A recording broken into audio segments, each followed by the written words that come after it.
त्यावेळेस दादा म्हटले की आपल्या भागामध्ये स्ट्रॉबेरी येते का. दादांना म्हटलं हा प्रश्न मला सुद्धा पडला होता की आपल्या भागामध्ये स्ट्रॉबेरी येईल. एक दिवस माझ्यासाठी हा नवीन आहे स्ट्रॉबेरीसाठी. हा पण काल पहिला तोडा झाला, उत्पादन घेतलं जातं आणि परदेशात सुद्धा आपली अंजीर एक्सपोर्ट होतात. काय सांगाल त्याच्या हळूहळू ह्या पिकाचा अनुभव यायला लागला. मग हळूहळू ह्या पिकामध्ये सक्सेस झालो, 2 पैसे राहायला लागले. आतापर्यंत तुमच्या बागेतील अंजीर कोणकोणत्या देशामध्ये सगळ्यात जास्त हायेस्ट अंजीर फळाचं उत्पादन किती लाख रुपयांचं? आणि मला असं शेतकऱ्यांना सांगायचंय की जिथं रिस्क असेल तिथं 2 पैसे. संघर्ष केल्याशिवाय तुम्हाला संघर्ष करायला शिका. जर अपयश जर आलं तर तिथंच खचू नका. जगताप आपला निंबूचा आलेला होता, तरी बघा स्ट्रॉबेरी त्या ठिकाणी केलेली आहे. ती स्ट्रॉबेरी आता पहिलीच तोड त्याची झाली आणि त्यांनी इतकी चांगली स्ट्रॉबेरी ही निंबूच्या रानामध्ये तयार केलेली होती. ही स्ट्रॉबेरी तुम्हाला ती पहिल्यांदा त्याला बघायला मिळायची कुठं? महाबळेश्वरला. आता माझ्या शेतकऱ्याच्या अंगामध्ये एवढा काही कुशलता आहे, एवढे कष्ट घेण्याची तयारी आहे की त्याच्या रानामध्ये देखील तो अशा प्रकारची स्ट्रॉबेरी करू शकतो. दीपकनी साधारण 20 गुंठ्यात स्ट्रॉबेरी केलेली आहे. 300 रुपये किलो आता स्ट्रॉबेरीचा दर आहे. आता त्याची सुरुवात आहे. त्यांनी आता अंजीर 7 एकर केलेलं आहे. साधारण 100 रुपये किलोनी त्याचं हे अंजीर चाललेलं आहे. त्याच्या मुलीचं नाव त्रिशिका हे त्यानं दिलेलं आहे. बेंगलोर आणि ह्या सगळ्या भागामध्ये हे अंजीर जातं. 7 एकरामध्ये तो खर्च वजा जाता 7 लाख रुपये दयानंद लोंढे तो काढतो. कळलं का? तुझ्या जमिनीत तू किती काढतो त्याचाही विचार कर. आणि नाही, हे शिकण्यासारखं आहे बाबा. त्याला जमतं दीपकला, तर आपल्याला काय जमत नाही. आणि म्हणून आपण हे केलं पाहिजे. मी दत्तामामानी किंवा इथं कुणी किती चांगल्या गोष्टी करायचं ठरवलं तर तुम्ही पण काही प्रयत्न केला पाहिजे. तो प्रयत्न करण्याकरता आम्ही तुम्हाला इन्फ्रास्ट्रक्चर देऊ, तो तयार करण्याच्या करता ही मशिनरी वगैरे बँकेची मदत घेऊन त्या बाबतीमध्ये देऊ. पण तुमची कष्ट करायची तयारी पाहिजे. नाहीतर तुम्ही चकाटपेटत जाणार तिकडे पुण्याला आणि इकडे तिकडे त्या बारामतीला, आणि चला जेवायला आणि चला खायला आणि चला प्यायला.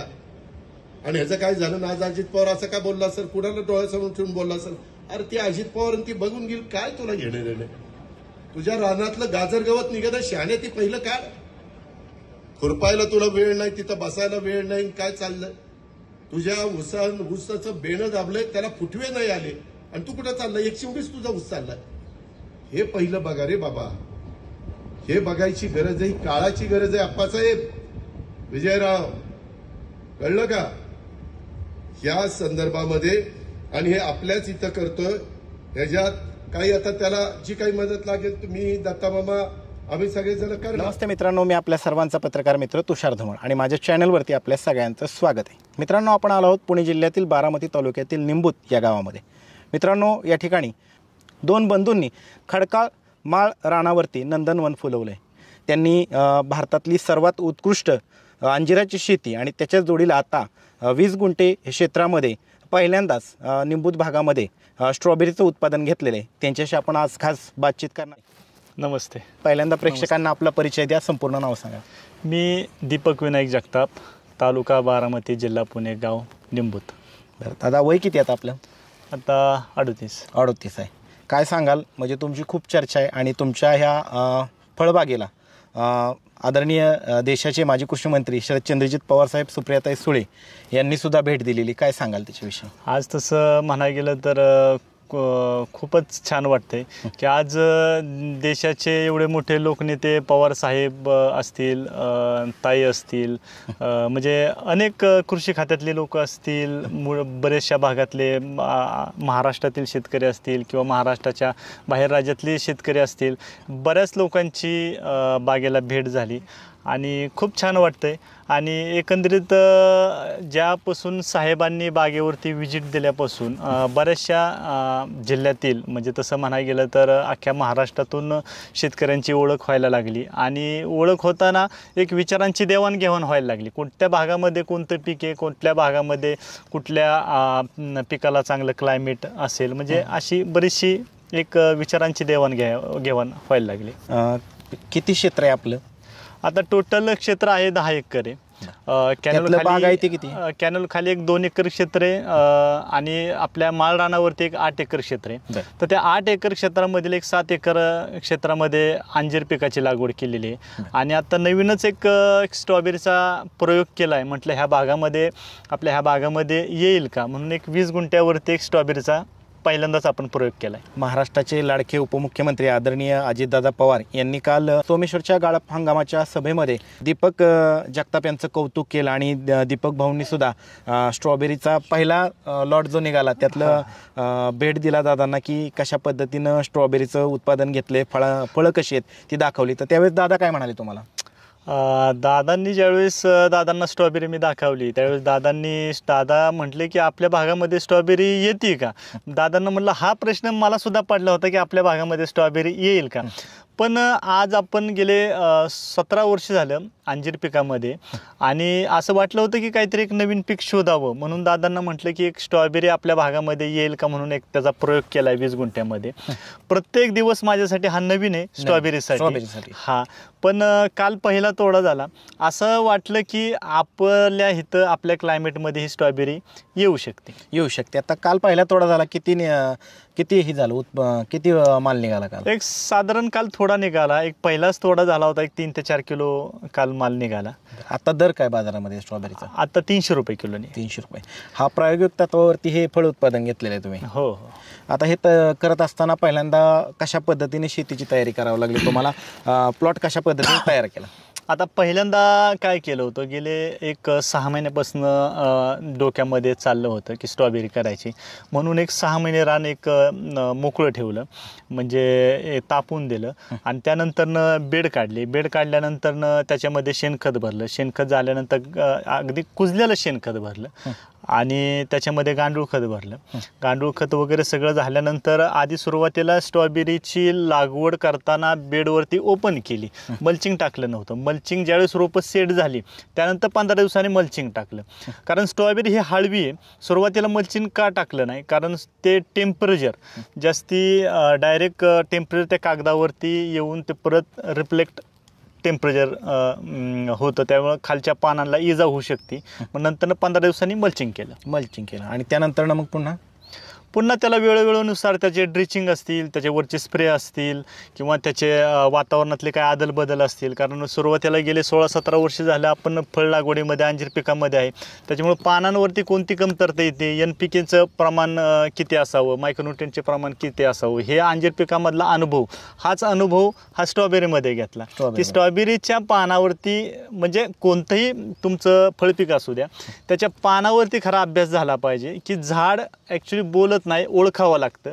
तर झाडाला ओळखता कसं येतं की पानांमध्ये काय डिफिशियन्सी आहेत, कुठल्या कमतरता आहेत, ह्या तुम्हाला शेतकऱ्याला जर ओळखता जर आलं तर मला असं वाटतं की प्रत्येक शेतकरी कोणत्याही पिकामध्ये यशस्वी ठरेल. स्ट्रॉबेरीच्या रोपांमध्ये काय प्रकार आहेत का? स्ट्रॉबेरीच्या रोपांमध्ये प्रकार आहेत, बऱ्याचशा व्हरायटी आहेत. तर आपण ही विंटर व्हरायटी निवडलेली आहे कारण आपल्या क्लायमेटमध्ये एक विंटर व्हरायटी ही येऊ शकते. मग ही विंटर व्हरायटी आपण लागवड केलेली आहे. साधारण 1 बाय 1 फुटाचं आपण अंतर ठेवलेलं आहे. एक 4 फुटाचा बेड आपण घेतलेला आहे. आणि रोपं कुठून आणली, उपलब्ध कुठून झाली तुम्हाला? वाईवरून रोपं आपण उपलब्ध केली. किती रोपं आहेत टोटल सगळी आता? 10,000 रोपं आहेत. 10,000. 20 गुंठ्यामध्ये 10,000 रोपांची लागवड केली. आणि सुरुवातीला लागवड करत असताना कशा पद्धतीची काळजी घेतली? कारण की ही तुमची लागवड किती महिन्यापूर्वीची साधारणतः? आता ह्या लागवडीला 1.5 महिना झालेला आहे. मग अतिवृष्टी ज्यावेळेस संपूर्ण महाराष्ट्रामध्ये होत होती त्या पिरियडमध्येच तुम्ही लागवड केली? त्या पिरियडमध्येच लागवड केली कारण मुळातच रान निवडताना पावसाळी क्लायमेट होतं. माहिती होतं की पाऊस काळ जास्त होणार आहे त्याच्यामुळे ह्याला रान शक्यतो माळाचं असलं तर निचऱ्याचं असेल तर उत्तमच राहतं. म्हणून हे पीक निवडताना माळ रानावरती निवडलं होतं. आणि आता किती दिवसानंतर त्याला फळ सुरुवात झाली आहे? एक 1.5 महिन्यानंतर फळं यायला सुरुवात होती. तशी चांगली स्ट्रॉबेरी चालू व्हायचं म्हटलं तर 2-2.25 महिने घेतातच. आत्ता सध्या त्याच्यावरती कोणत्या पद्धतीच्या खतांची त्याला आता सध्या दिली जात आहेत आणि कुठल्या प्रकारची फवारणी काळजी काय घ्यावं लागते? आता फळं यायला सुरुवात झालेली आहे. सगळ्यात जास्त तुम्ही सॉईल मजबूत ठेवा. सॉईल मजबूत असेल तर ही फळपीक आपलं उत्कृष्ट येऊ शकतं. त्याच्या पुढचा विषय सांगायचा झाला तर वातावरणातले आदलबदल. ह्या वातावरणातल्या आदलबदलामुळे बुरशीचं प्रमाण असेल, थ्रिप्सचं प्रमाण असेल, ह्याला जास्ती अटॅक थ्रिप्सचा पण राहतो आणि बुरशीचा पण राहतो. ह्याची योग्य वेळी योग्य ते स्प्रे जर आपण घेतले तर काय अडचण नाही येत. त्याच्यानंतर आता आपण वळू तुमच्या अंजीर शेतीकडं, ज्याची संबंध भारतामध्ये चर्चा आहे. उत्कृष्ट अंजीर शेती शेतकरी म्हणून तुमची ओळख आहे. उत्कृष्ट असं उत्पादन घेतलं जातं आणि परदेशात सुद्धा आपली अंजीर एक्सपोर्ट होतात. काय सांगाल त्याच्याविषयी? तसं म्हणायला गेलं तर मी शेती करतो ह्याचा मला फार मोठा अभिमान आहे.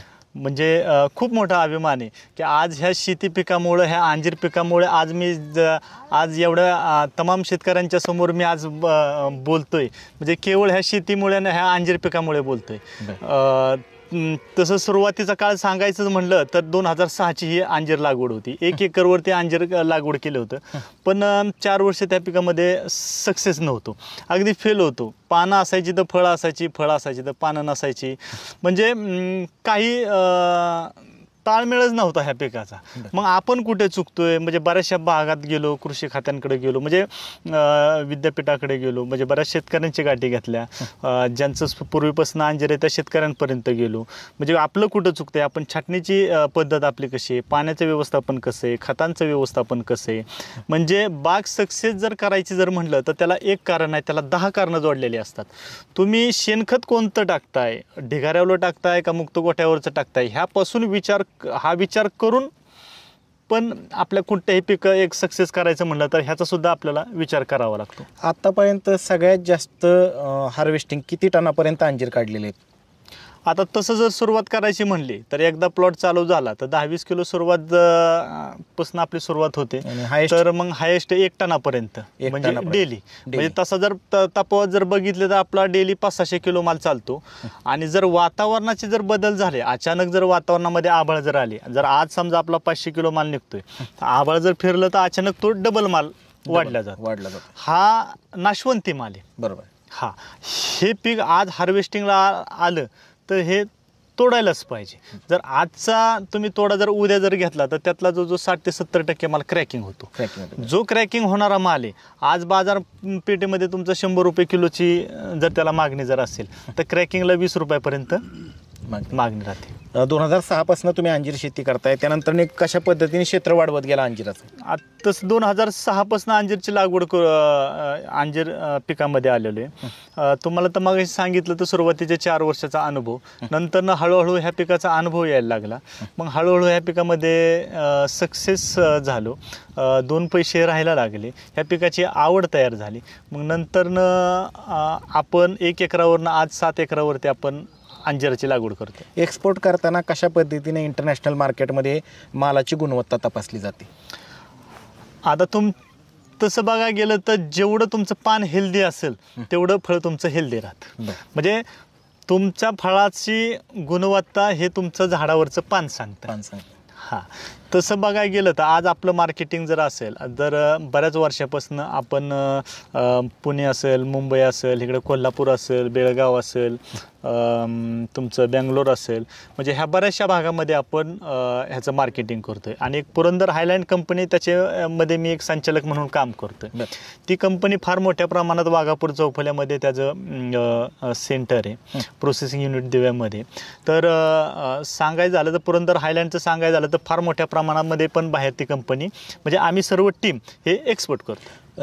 आत्तापर्यंत तुमच्या बागेतील अंजिरं कोणकोणत्या देशामध्ये गेलेले?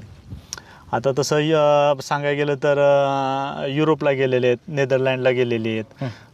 म्हणजे आपल्या ह्या भारतामध्ये तर सगळीकडे सुरतपर्यंत गेलेले आहेत, चेन्नईपर्यंत गेलेले आहेत.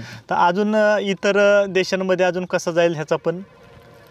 महाराष्ट्रातला किंवा इतर राज्यातला सर्वसामान्य शेतकरी तुमच्या फळबागेला भेट देतोय का? तुम्ही त्यांना कशा पद्धतीने मार्गदर्शन करताय, आले तर ते? आज बऱ्याचशा भागातले लोक आज लोकांना मार्गदर्शन करतोय. महाराष्ट्रातील बऱ्याचशा जिल्ह्यातल्या लोकांना मार्गदर्शन करतोय.